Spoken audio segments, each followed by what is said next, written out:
نبی پاک صلی اللہ علیہ وسلم کے پاس مہمان آ گیا، بخاری مسلم ہے۔ حضور نے ازواج مطہرات کے گھروں میں پیغام بھیجا، کچھ چیز ہے ضیافت کے لیے؟ یا رسول اللہ کچھ بھی نہیں۔ حضور نے صحابہ کے مجمع پہ نظر ڈالی، یا رسول اللہ صلی اللہ علیہ وسلم حکم ہو۔ تو حضور فرمانے لگے، تم میں سے کوئی بندہ ہے جو اسے گھر لے جائے روٹی کھلائے؟ ایک صحابی اٹھے فوراً، حضور میں لے کے جاتا ہوں، کھانا کھلاتا ہوں۔ فرماتے ہیں میرے گھر میں صرف بچوں کا کھانا تھا، یہ نہیں کہ فریزر بھرا ہوا ہے نعمتوں سے، صرف بچوں کا کھانا۔ کہتے ہیں گھر گیا، بیوی سے کہا کیا کیفیت ہے؟ کہنے لگی بچوں کی روٹی ہے۔ میں نے کہا بچے سلا دے، صبح ناشتہ کر لیں گے۔ تو کہنے لگی آپ کیا کھائیں گے؟ تو میں نے کہا نہ میں کھاؤں گا نہ تو کھائے گی، مہمان جو نبی پاک کا ہے۔ اب ذرا تجویز دیکھو میاں بیوی کی سوجھی آپس میں۔ کہتے ہیں کھانا لگا دینا، کیونکہ ایک آدھ بندے کا کھانا ہے۔ اپنی غربتوں کا ہر جگہ اظہار کرنا، رونا رونا، یہ دیکھو غربت کیسے چھپائی جا رہی۔ کہا اٹھ کے نا تو کھانا رکھنا، اور اٹھ کے نا چراغ ٹھیک کرنے کے بہانے بجھا دینا۔ ہم دنیا والوں کے سامنے کیوں اپنے دکھ بیان کریں؟ ہم جو کہیں گے رب رسول کی بارگاہ میں کہیں گے۔ تو نہ چراغ ٹھیک کرنے کے بہانے، اہلیہ اٹھی کھانا دینے کے بعد چراغ ٹھیک کرنے کے بہانے بجھا دیا۔ خامد بھی ہاتھ چلاتے رہے، بیوی کبھی برتن رکھتی کبھی اٹھاتی، پتہ چلے کہ کھانا کھا رہے ہیں، کھانا کھایا جا رہا ہے۔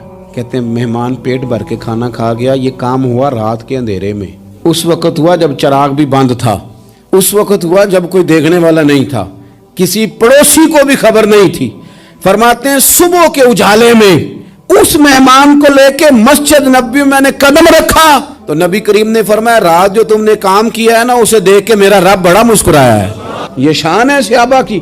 نبی کریم علیہ السلام نے فرمایا رب رات مسکرایا تیرا یہ انداز دیکھ کے، اور اس نے قرآن نازل کیا۔ کچھ لوگ وہ ہیں جنہیں بڑی بھی ضرورت ہو تو دوسروں پر اثار کر دیتے ہیں، قربانی دے دیتے ہیں۔ رب مسکرایا ہے، اندر پیسے رکھے ہوئے ہیں، اور بہن آ کے منت کر رہی ہے کہ بھائی حالات بڑے خراب ہیں، تھوڑی سی مہربانی کر۔ تو کہتے ہیں بہن پردہ یہ ہے بس، تجھے کیا بتاؤں کام کتنی مشکل سے چلتا ہے، یہ پردہ یہ بس۔